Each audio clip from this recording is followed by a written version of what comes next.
All right, guys. Today we are talking about Helldivers 2. I don't know about you, but I've been playing a lot of Helldivers 2, and this game is absolutely incredible. I'm not exaggerating when I tell you it is one of the funnest and also one of the funniest games I've ever played. I'm getting an unbelievable amount of enjoyment playing this, not only with my friends and family, but also some of you guys out there have been enjoying it with some of my members. So shout out to you guys.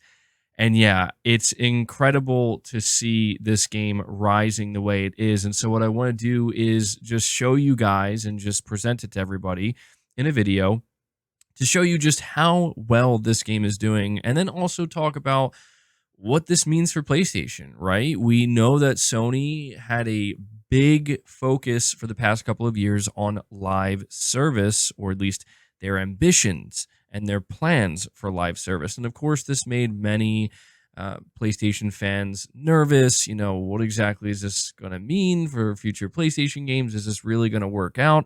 Most importantly, are these games actually going to be good or not? And Helldivers 2 is the first game that Sony is putting out as their big live service push and initiative, and it's amazing. I don't think anybody, including Sony and even Arrowhead themselves, even the people who made the game, I don't think they thought this is what would happen. And you have to wonder, like, what Sony's thinking internally at this point, because they're like, okay, we greenlit like 10 to 12 different live service projects. This is the first one we're putting out there. The reason why we're doing 10 to 12 different projects is because we want to throw as many things at the wall as we can, and hopefully just one thing will stick. And right now, it seems like the first thing they threw at the wall, that being Helldivers 2, might actually stick.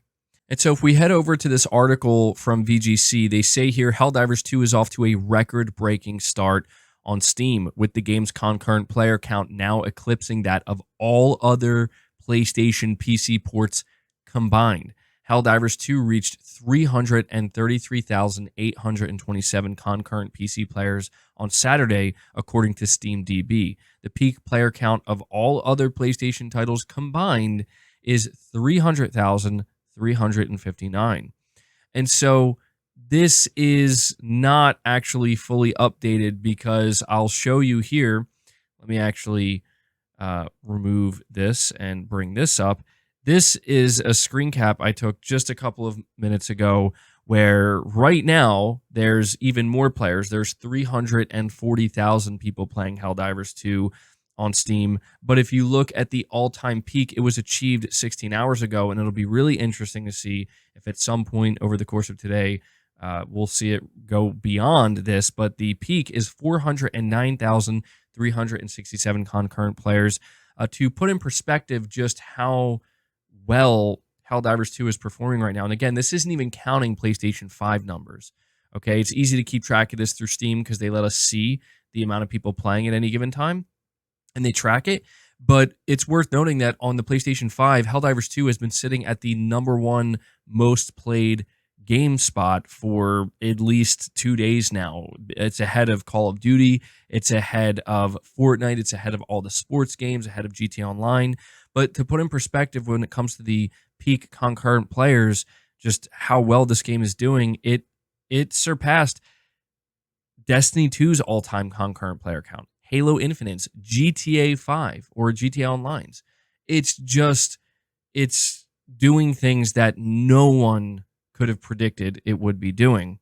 And so it's really awesome to see Sony's first real push into live service getting off to such an incredible start. But here are where the real questions, kind of pop up and present themselves. And of course, we won't know the answer to these questions for a little while, right? It's going to take weeks and months before we know the answer to these questions. But some questions that we have to ask ourselves is, okay, does this game have the staying power? It's amazing to see these peaks being achieved and just how many people are playing it, but is this game going to be able to retain its player base, or at least a good chunk of it, and at least like half or more, 3 months from now, 6 months from now, a year from now? And this leads into the next question: is what does the content roadmap look like? What is Sony going to do? We've been talking on the channel about how Sony is really struggling right now with profit margins and the cost of their AAA games just ballooning. And this is one of the reasons why Sony has so aggressively pursued live service, or at least ramped up development of live service games. It's because they know that if we can have one or even a few successful live service games, that'll be a great source of revenue that can offset the ballooning costs and kind of help bring that profitability up a little bit, especially when they're releasing on PC as well, kind of expanding that player pool. But if you played Helldivers 2, or if you have been playing it, it's minimally monetized. There's not a whole lot of monetization. Really, the only thing you can do if you want is buy the premium currency, so you can buy some armor sets that I think they refresh every 1 or 2 days. But the reality is most people are unlocking these armor sets by just playing the game, because by just playing the game, they actually allow you to unlock premium currency. And like, I've unlocked multiple armor sets myself from the shop, and I haven't actually paid any real money. I just use the premium currency that I've earned in the game. And so it's fascinating to see that right now at the beginning, it is still a $40 game, so there is that factor as well, but it's minimally monetized.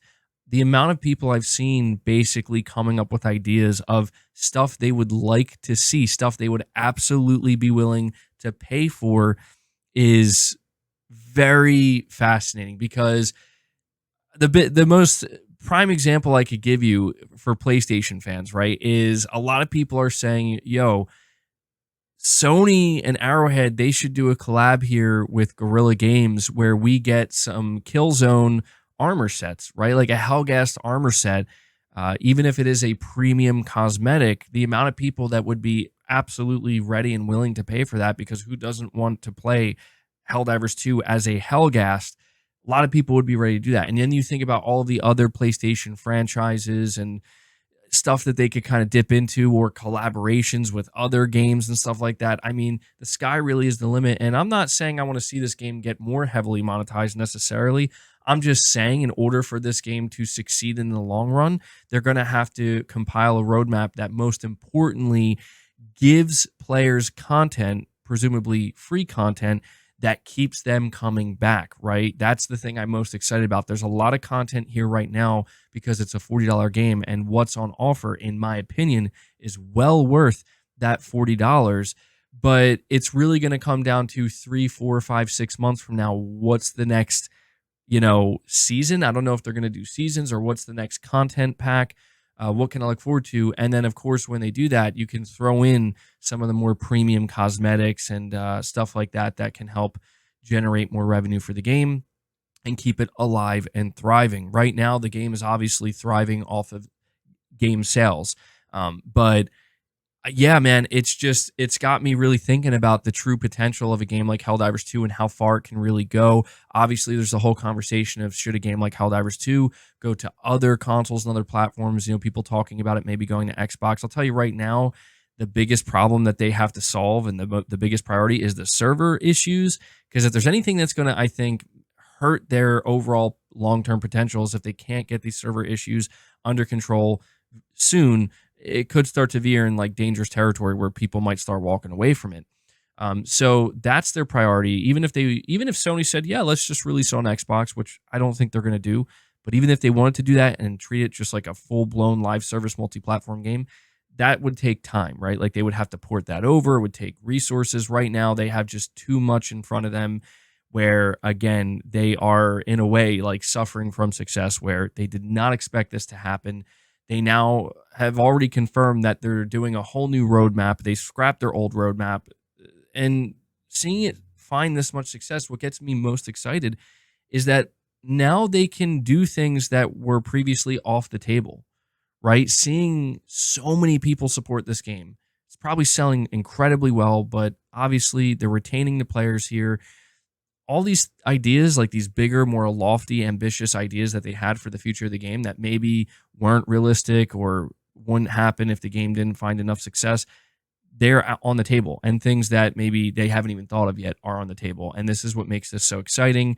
And final thing I'll say here is, I really do wonder what this means for the future PlayStation live service games we're going to get. Because we know Concord is another one from Firewalk Studios that we're supposed to be seeing sometime this year, and it is going to release this year. Kind of feel sorry for any live service game that Sony currently hasn't developed, because it now has to compete with Helldivers 2. And I'm not saying it's not going to happen or that it's impossible, but I do think it's very unlikely that any of the live service games that Sony currently has in development is going to do what Helldivers 2 is doing right now. It would be unrealistic, frankly, for any of those development teams or Sony to expect that. That would be basically catching lightning in a bottle twice, which, that like pretty much never happens. So yeah, really, really interesting times here for PlayStation.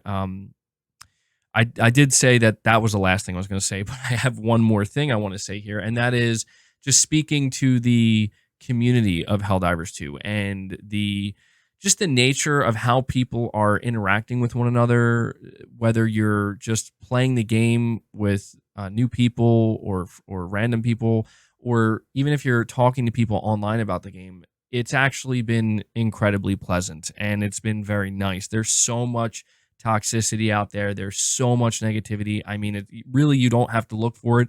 It will find you if you're on the internet, unfortunately. And so to just kind of see a game like this come out where it's just co-op focused, and there's this kind of humor to it that everybody's embracing, and it's just awesome. It is. It's so awesome to see something like this. I genuinely mean this when I say that nobody was expecting PlayStation to do this, right? Nobody was expecting PlayStation to be able to achieve this. And so at this point, it's just a matter of, is Sony going to attempt to acquire Arrowhead Studio? It's worth noting that Sony does own the Helldivers IP. They've been working with Arrowhead for many years. They've been working with them since Helldivers 1, which came back out, I think, in like 2015 or 16 or something like that. So there is every chance that Sony could try to make a play and acquire these guys. But either way, they seemingly have a very good partnership, and I'm sure that they are looking very much forward to growing what they have here with Helldivers 2 in the coming months and potentially years. So there you go, guys. I just wanted to make this video talking about this. I feel like it would be crazy for me not to talk about this in a dedicated video. So let me know if you've been playing Helldivers 2, and if so, share some of your craziest moments down below. That's something else I've been seeing too. A lot of people sharing just these wild, insane moments that they're experiencing when playing this game with either friends or random people. So let me know down in the comments below. If you enjoyed the video, be sure to leave it a like, subscribe to the channel if you're new, hit the bell notification icon, and feel free to share this video out on top of all that. But until next time, guys, take care.